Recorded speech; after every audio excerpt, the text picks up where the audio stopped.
주님은 절대로 죄를 벌하지 않은 채 내버려 두시는 않으신다. 주님께서 진노하실 때에 누가 감히 버틸 수 있으며 주님께서 분노를 터뜨리실 때에 누가 감히 견딜 수 있으랴. 주님의 분노가 불같이 쏟아지면 바위가 주님 앞에서 산산조각 난다. 주님은 선하심으로 환난을 당할 때에 피할 피난처가 되신다. 주님께 피하는 사람은 주님께서 보살펴 주시지만 니느웨는 범람하는 홍수를 쓸어 버리시고 원수들을 흑암 속으로 던지신다. 어떠세요? 말씀이 좋으세요? 네, 무섭죠. 이건 이제 니느웨의 멸망을 예언한 나훔의 예언입니다. 우리가 흔히 이제 뭐 지금도 전쟁들이 곳곳에서 일어나고 있는데 드라마나 뭐 영화나 많이 보셨고 또 현실도 그렇고 전쟁에서는 아주 참혹한 일들이 많이 벌어지죠. 약탈, 파괴, 학대, 강간, 시신이 널브러지고 포로가 잡혀가고 이런 일들이 이런 얘기가 이 나훔서에는 가득하게 담겨 있습니다. 이 나훔서의 배경은 아시리아 제국 시대를 배경으로 합니다. 여기 보시면 처음에 조금 파란색으로 된 부분이 작은 부분이고 조금 더 회색으로 넓혀진 부분이 후대의 어떤 그림인데요. 여기 두 개의 중요한 역사적 시기가 있는데 첫 번째는 주전 722년에 북이스라엘의 멸망입니다. 북이스라엘을 아시리아가 침공해서 북이스라엘을 멸망시켰습니다. 그때 이제 이 아시리아는 역사상 가장 최초의 초강대 대국입니다. 영토도 굉장히 넓었고 또 강한 철기 문화와 공성전을 잘했다는 것으로 알려져 있고 그다음에 굉장히 잔혹한 형벌과 처벌 같은 걸로 잘 알려진 그런 제국입니다. 그리고 이들은 나라를 점령하면 이 나라에 있던 사람들을 각각의 곳곳으로 흩어서 이주시켜 버렸습니다. 이게 이제 훗날 사마리아인의 기원이 되게 됩니다. 두 번째는 주전 701년에 사네립 왕의 침공으로 남유다가 공격을 받은 것입니다. 그래서 남유다의 두 번째 도시가 라기스라는 도시가 있는데 이 도시를 아시리아가 침공해서 함락시켰습니다. 그리고 이제 그게 예루살렘으로 향하다가 히스기야 왕의 조공과 기도 또 하나님의 개입으로 남유다가 기적적으로 그러니까 예루살렘이 기적적으로 생존합니다. 근데 지도를 보시면 노란색으로 잘 보이는 지대만 조금 남아 있죠. 거기가 남유다 지역입니다. 이 두 가지 사건을 배경으로 합니다. 이 나훔서는요. 그래서 여기서 말하는 니느웨는 이 아시리아의 수도 여기 지금 제가 빨간색 박스로 해놓은 부분 있죠. 거기가 바로 아시리아의 수도인 니느웨입니다. 그 니느웨는 주전 705년부터 612년경에 아시리아의 가장 번성했던 시기의 수도이고요. 후에 이제 이 나훔이라는 예언자가 예언했던 것처럼 주전 612년에 바벨로니아와 메대 연합군에 의해서 멸망합니다. 그러니까 이 나훔서는 멸망하기 전에 쓰여졌던 거겠죠. 그런데 이 나훔이라는 사람은 남유다의 예언가입니다. 즉 북이스라엘이 멸망한 이후에 있었던 예언가고 그리고 이 사람의 입장을 생각을 해보면 나훔은 그러니까 북이스라엘이 아시리아의 공격을 받아서 나라가 없어졌어요. 그런데 또 자기 나라도 남유다도 침공을 받아가지고 거의 나라가 멸망할 뻔했습니다. 그러니까 나훔의 입장에서 보면 그 남유다 백성들의 입장에서 보면 이 아시리아라는 나라는 굉장히 공포스러운 나라일 뿐만 아니라 그러니까 굉장히 직접 이 나라를 망할 직전까지 몰아갔던 나라니까 굉장히 두렵고도 또 굉장히 저주스럽고 굉장히 어떤 불쾌하고 기분 나쁜 그런 나라인 것이죠. 그런데 우리 양문모 형제님이 작년 연말에 두 차례에 걸쳐서 우리 요나서를 얘기했지 않습니까? 그런데 그러니까 소선지서 중에 이 요나서와 나훔서가 중간에 이제 미가서가 있고 이게 약간 쌍으로 돼 있으면서 두 서선지서가 둘 다 니느웨라는 곳을 언급하면서 얘기를 합니다. 그래서 나움서만 읽으면 재미도 떨어지고 또 굉장히 두렵기만 하고 내용이 그렇게 잘 와닿지 않을 수가 있어요. 그래서 성경을 공부할 때 여러 가지 해석 방법이 있는데 그 중에 하나의 해석 방법 중에 하나가 뭐냐면 성경을 다른 성경을 통해서 교차적으로 읽어내는 겁니다. 즉 나움서를 나움서만으로 읽지 않고 나움서를 요나서와 병칭시켜서 읽는 방법이에요. 그러면 서로 다른 관점에서 요나서와 나움서가 아주 특이하게도 이 니느웨라는 곳을 서로 다르게 바라보고 있어요. 그래서 요나서에서는 니느웨를 어떻게 얘기를 하냐면 요나가 가서 요나는 정말 거기 가가지고 예언을 하기 싫어했어요. 그래서 소선지서에 나오는 모든 예언가 중에 가장 불성실한 예언가가 바로 요나고 정말 하기 싫었던 거예요. 그래서 가서 너희들이 망할 거라고 구구절절하는 거 이렇게 얘기하지도 않고 너희들 망할 거야. 듣던가 말던가 이렇게 하고 그냥 와버렸거든요. 그런데도 불구하고 갑자기 왕부터 백성 전부가 다 집단적인 회개를 하고 심지어 동물까지 회개를 했다라고 요나서는 쓰고 있어요. 황당한 일인 거죠, 사실은. 그러면서 하나님께서 이 니느웨에 대한 심판을 유예시켜 줬어요. 그러니까 이 요나서는 어떤 얘기를 하고 있냐면 결국은 하나님의 자비, 하나님의 용서를 얘기하는데 요나 입장에서는 이게 싫은 거예요. 왜냐하면 요나는 북이스라엘 예언가고 아직 그때는 북이스라엘이 멸망하기 전이에요. 그렇지만 언제든지 얘네들이 아시리아가 우리를 침공하려고 마음 먹고 있었던 때거든요. 그러니까 이 나라가 되게 불편하고 좋지 않은 거죠. 그런데 요나 입장에서 보면 하나님이 분명히 얘네들도 용서해 주실 것 같다라는 게 이제 요나의 불만인 겁니다. 그래서 이 불만을 굉장히 토로하죠. 어떻게 니느웨를 용서해 줄 수가 있어요? 하나님 나 그럴 줄 알았어. 당신 그런 분인 줄 알았어. 분명히 또 용서하실 줄 알았어. 이런 굉장히 투정과 불만을 막 터뜨립니다. 그렇다면 이 요나서에서 얘기하는 니느웨라는 건 어떤 거냐면 우리가 생각할 때 가장 회개하지 않을 것 같고 가장 악독한 존재인데도 이들도 돌이킬 수 있다. 이들도 회개할 수 있다라고 생각하도록 만드는 어떤 니느웨라는 것이죠. 그러니까 요나서가 그리고 있는 니느웨는 역사적 사실과는 사실 상당한 거리가 있습니다. 역사에서 실제로 그런 일이 일어나지 않았지만 요나서는 우리가 보는 것처럼 굉장히 설화처럼 여러 가지 이야기로 구성되어 있지 않습니까? 그 이야기는 사실은 누군가 이렇게 설명을 하더라고요. 사고 실험이라고. 너 만약에 니느웨가 하나님이 용서하신다면 어떻게 할 것 같아? 왜 우리가 가장 못 견디는 게 뭔지 아세요? 여러분 보시면 강자가 용서받는 거, 약자가 심판받는 거. 거꾸로 돼야 되는데 강자가 심판받고 약자가 용서받아야 되는데 우리가 가장 살면서 마음이 안 좋을 때 초코파이 하나 훔친 사람은 심한 처벌을 받는데 힘 있는 사람들은 면죄부를 받고 용서받고 할 때 우리 어때요? 사법 정의는 썩었어. 이 나라엔 정의가 없어. 이런 얘기를 하지 않습니까? 마찬가지죠. 가장 처벌을 강하게 받아야 되는 니느웨가 어떻게 용서할 수 있어?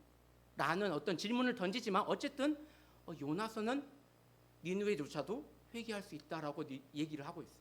그런데 정반대로 나움서가 그리는 니느웨는 굉장히 잔혹한 나라.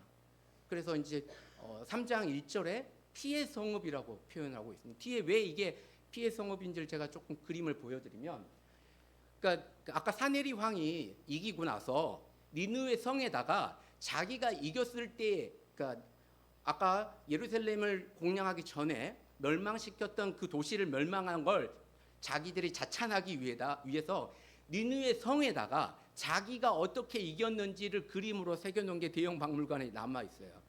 이걸 보시면 왼쪽에서 보면 말씀드렸던 것처럼 공성전을 하고 있죠.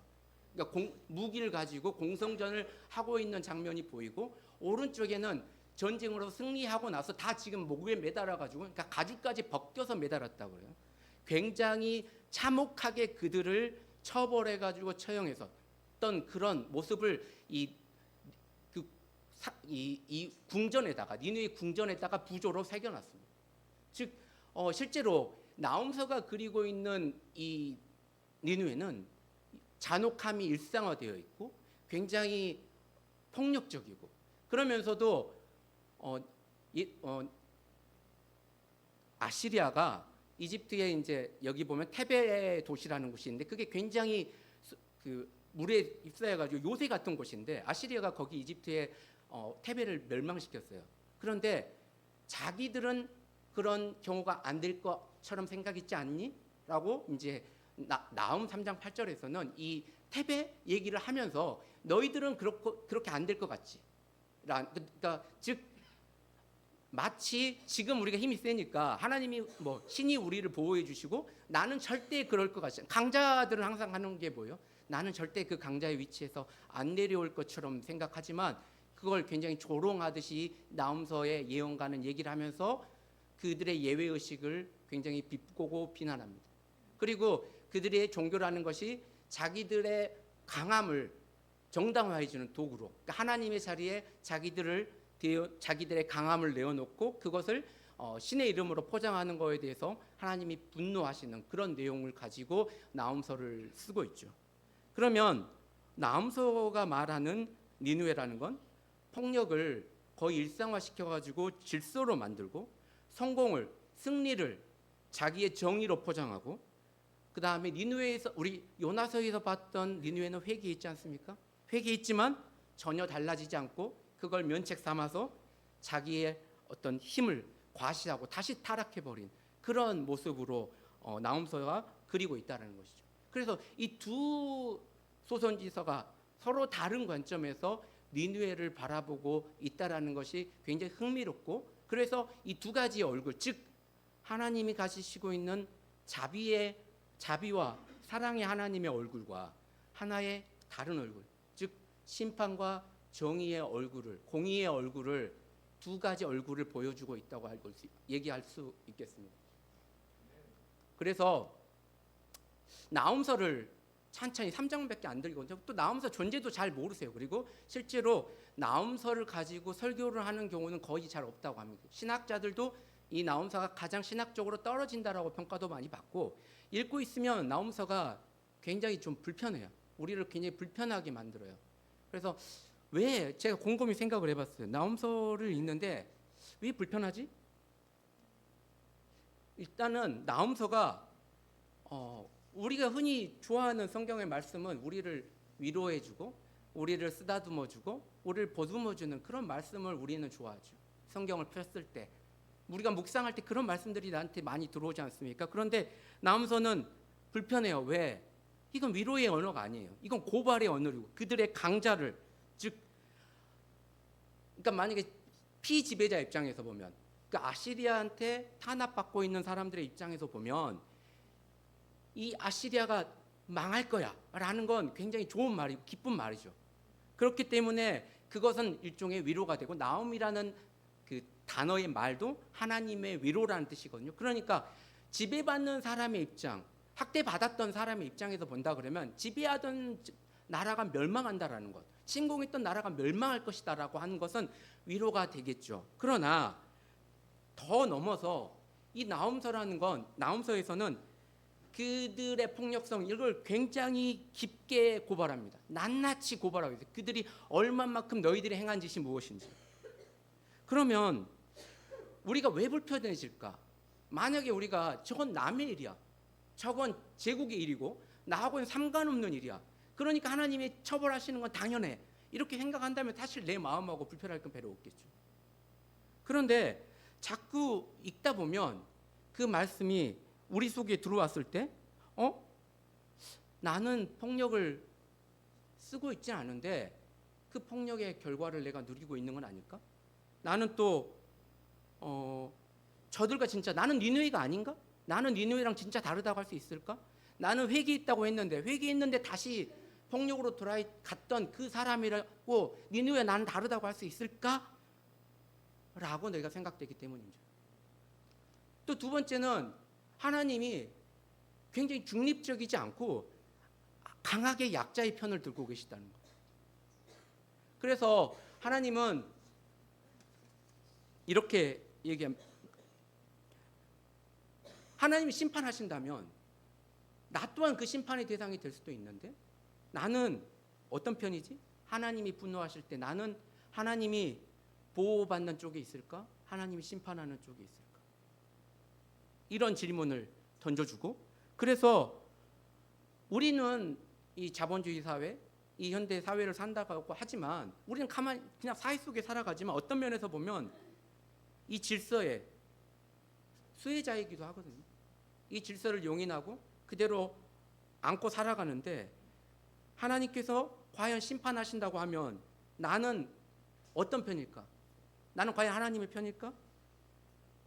이런 마음들이 드니까 이런 얘기를 읽으면 불편하다는 겁니다.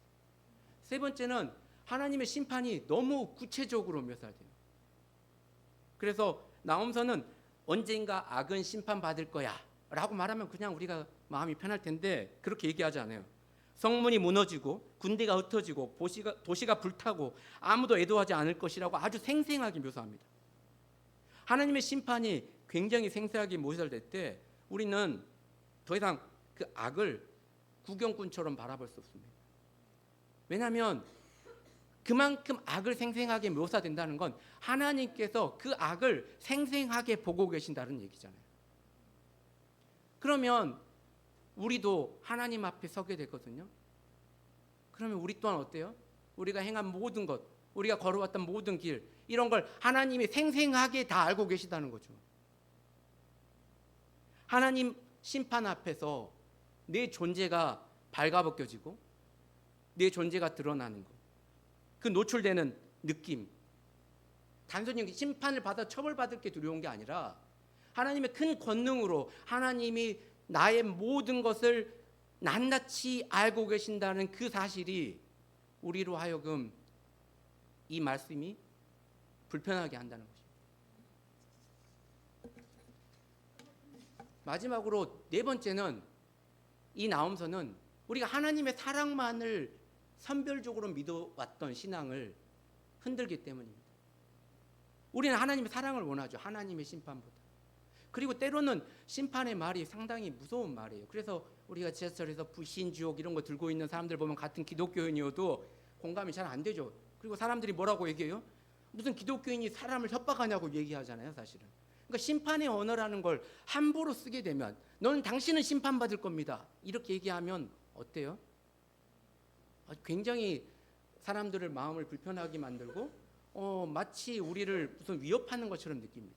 그래서 실제로 많은 설교에서 설교자들이 심판에 관한 얘기를 잘 하지 못해요. 왜냐하면 성도들이 불편해하거든요. 그리고 마치 성도들이 설교자가 심판 얘기를 하면 나를 또 위협하고 뭔가 이런 걸로 받아들일 수 있기 때문에, 그 꺼림 때문에. 그래서 제임스 패커라는 신학자가 실제로 그런 얘기를 했어요. 많은 설교 교단에서 설교자들이 심판의 얘기를 잘 하지 못하는 것은 굉장히 아이러니하다. 왜? 하나님은 사랑의 하나님이시기도 하고 하지만 심판의 하나님이시기도 한데 너무 한쪽 측면만을 설교자들이 얘기하고 사랑의 하나님만을 성도들이 듣고 이해하도록 한다는 것이죠. 그렇게 되면 자칫하면 우리는 하나님이 사랑이시다, 하나님이 용서하신다, 하나님은 기다리신다, 이런 말씀은 진리죠, 당연히. 그러나 나홈서는 이렇게 말하거든요. 하나님은 진노하신다, 하나님은 원수를 갚으신다, 하나님은 절대로 죄를 벌하지 않은 채 내버려 두지 않으신다.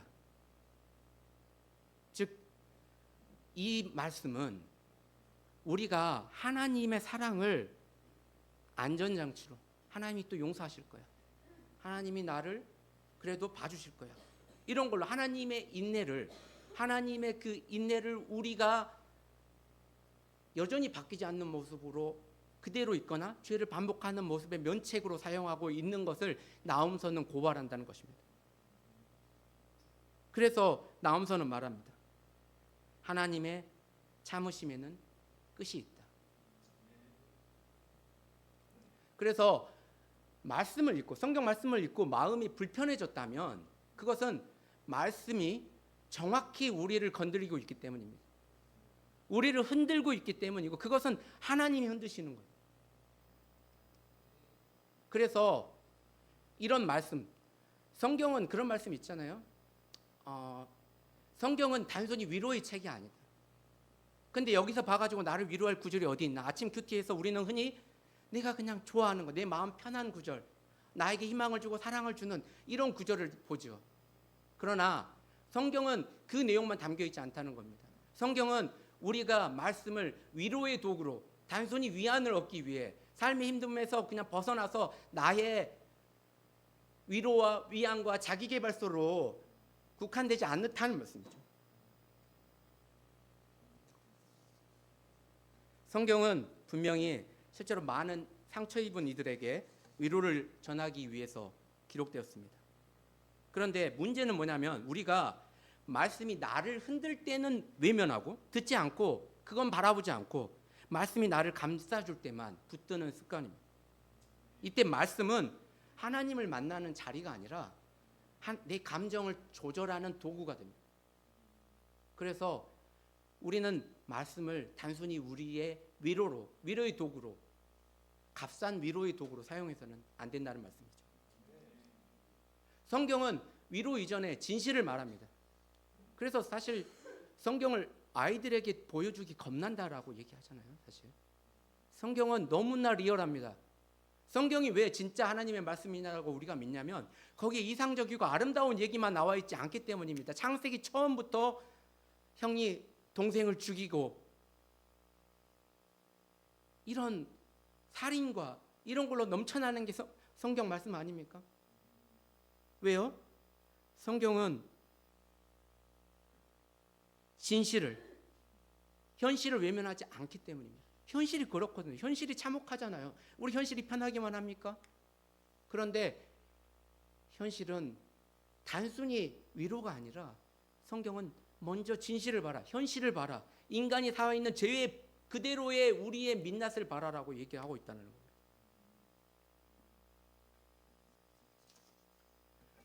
그 다음에 성경은 우리에게 질문을 안겨줍니다. 우리 흔히 말하기를 그냥 믿음은 확신이라고 생각하는 경우가 있는데, 작년에 제가 본 영화 중에 콘클라베라는 영화가 있는데 거기 보면 큰 이제 교황청에서 벌어지는 얘기인데 그런 얘기를 해요. 우리에게 지금 필요한 것은 확신이 아니라 의심이다. 우리에게 필요한 건 무작정 믿는 게 아니라는 거예요. 맹신이 아니라는 거죠. 그래서 우리는 말씀을 읽으면서 계속 질문해야 됩니다. 성경이 우리에게 던져주는 질문을 듣고 말하고 나누고 던져야 된다는 거죠.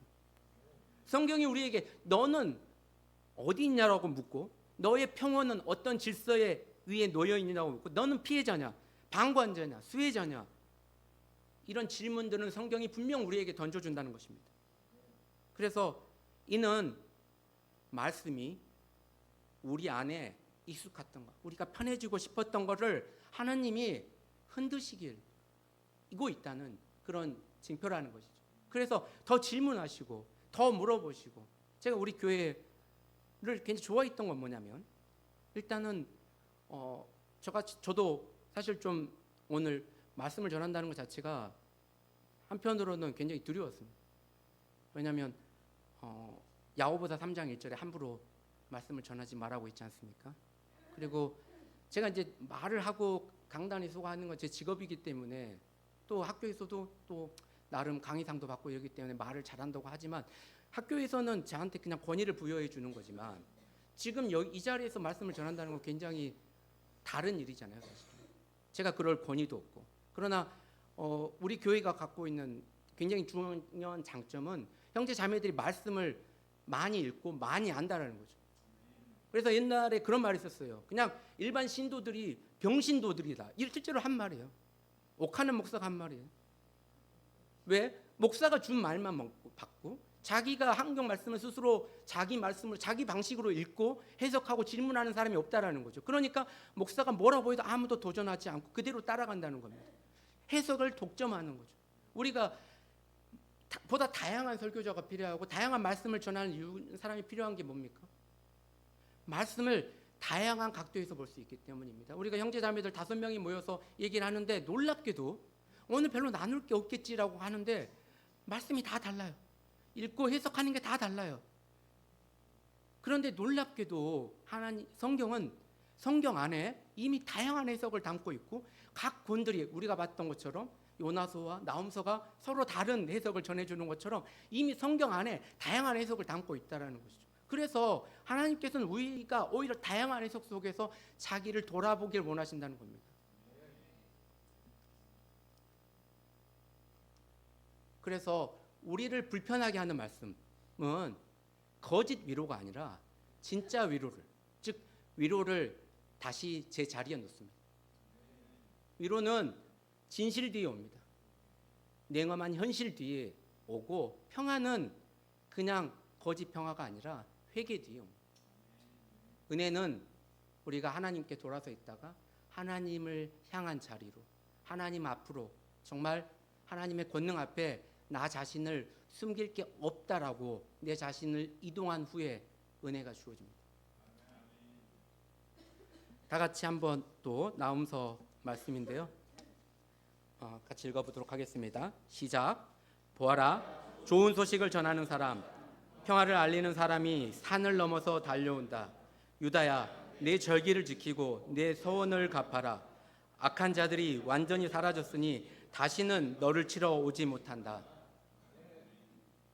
좋은 소식을 전하는 사람, 이게 누구겠습니까? 복음을 전하는 사람 누구겠습니까? 예수님이시죠. 예수님께서 우리에게 이 나음과 같은 이런 상황에서도, 이 처참한 상황에서도 우리에게 좋은 소식을 전하십니다. 저는 정치학을 학교에서 가르친다고 여러 차례 말씀드렸지만, 그래서 그냥 가끔 어떤 형제 자매들이 와서 이재명 잘하는 것 같아, 어때? 뭐 이런 거 물어, 다음 선거 지방선거 어떻게 될 것 같아? 뭐 이런 거 물으시는 분들이 있는데, 그런 거하고 저하고는 전혀 상관이 없는 거예요. 저는 그쪽의 영역과 상관이 없고, 저는 주로 정의란 뭐냐, 공정이란 뭐냐, 이런 걸 가르쳐요. 즉 세상의 부정의가 뭐냐, 이런 걸 가르칩니다. 그런데 선생님, 세상이 부정의한데 알아서 뭐예요? 세상이 결국은 힘으로 돌아가는 거 아니에요? 결국은 힘만능주의, 허무주의, 이런 게 요즘에 팽배된 거죠. 정직하게 사는 사람은 다 죽어, 밀려나. 그런데 선생님, 결국은 힘 있는 자들은 떵떵거리며 죽을 때까지 편하게 사는 거 아니에요? 세상이 그런데 왜 우리는 다르게 살아야 돼요? 이런 질문들을 하는 거죠. 그러니까 세상의 부정의, 세상이가 부정의로 가득 차 있죠. 그래서 괴롭죠, 사실은. 그래서 세상의 부정의를 본다라는 것, 세월호에서 또 이태원에서 수많은 아이들이, 사람이 죽고 하는 것을 보고 고통을 볼 때 편합니까? 불편하죠. 폭력은 반복되고, 그치는 게 아니라 참사가 반복되고, 고통이 일상이 되고, 정의가 있는지 없는지 알 수 없는 지금 이런 세상에 산다라는 건 누구에게나 다 힘든 일입니다. 그래서 그냥 우리는 어떨 때는 주님, 세상의 고통이 너무 큽니다. 부디 제 영혼을 지켜주세요 라고 기도하게 됩니다. 그러나 예수님께서는 부정의한 세상을 외면하지 않으셨죠. 세상 속으로 들어오셨고, 그리고 세상의 심판을 몸으로 맞으셨습니다. 직접 자기 스스로가 십자가에서 자기를 심판하셨죠. 자기를 처벌하셨습니다. 부정의한 세상에서 우리는 도망갈 수 없고, 이 세계에서 기독교인으로 살지만 우리는 부정의한 현실을 직시해야 됩니다. 왜요? 예수님이 그렇게 하셨기 때문에. 그렇다고 해서 제가 여러분에게 정의의 투사가 돼서 거리로 가서 싸우라는 게 아닙니다. 그건 기독교인의 방식이 아니죠. 그러나 그렇다고 해서 기독교인이 아무것도 안 하고 있는 사람은 아닙니다. 하나님이 알아서 심판하실 거야. 하나님께 나는 맡길래. 나는 세상의 부정이 나는 몰라. 이것도 아니죠. 예수님이 하셨던 다른 방식으로 세상의 부정의를 바꾸고, 예수님이 하셨던 다른 모습을 통해서 우리는 세상을 바꾸는 사람들이죠. 예수님이 십자가와 부활을 통해 인간의 삶에 부정의한 세상 속에 희망의 빛을 비추셨습니다. 우리의 삶 속에 십자가가 적용되는 곳이지 않는 곳은 없고, 예수님이 비치는 희망을 가지고 우리는 이 교회라는 공동체를 통해서 다르게 사는 사람들을 보이는 사람입니다. 그리고 그걸 통해 이 세상의 부정의를 치유하고 고쳐가고, 다른 세상, 하나님의 나라가 가능하다라는 걸 증명하는 사람들이 우리 아니겠습니까? 너희는 내가 세상에 평화를 주러 온 줄 생각하느냐? 내가 너희에게 말한다. 그렇지 않다. 도리어 분열을 일으키러 왔다. 굉장히 논란이 많이 되는 말씀이지만 예수님께서 평화가 아니라 분열을 주겠다. 그 말은 뭐냐면 예수님께서 흔드시겠다. 너가 안고 있는 안온한 삶, 너가 하는 평온한 삶, 네가 흔들겠다라고 얘기하십니다. 우리가 말씀 아침 큐티 모임에서 봤지만 하나님께서 평온하게 있으라라고 하지 않았죠. 뭐 하라고 하셨죠? 떠나라, 옮겨라, 가라라고 얘기하셨죠. 그래서 우리는 이렇게 얘기합니다. 나그네다. 우리는 하나님의 나라로 옮겨가고 이미 옮겨가고 있는 사람들이다. 이 세상에 뿌리를 둔 사람이 아니라 하나님의 나라에 뿌리를 둔 사람이기 때문에 우리는 끊임없이 옮겨가고 있는 위치를 흔들어서 위치를 바꾸려고 노력하는 사람들입니다. 그래서 마지막으로 말씀을 읽고 여러분이 마음이 불편해졌다면 그 불편함은 하나님의 신호로 받아들입시다. 하나님은 우리를 다시 세우기 위해 먼저 우리를 흔드시는 분임을 잊지 않으셨으면 좋겠습니다. 감사합니다.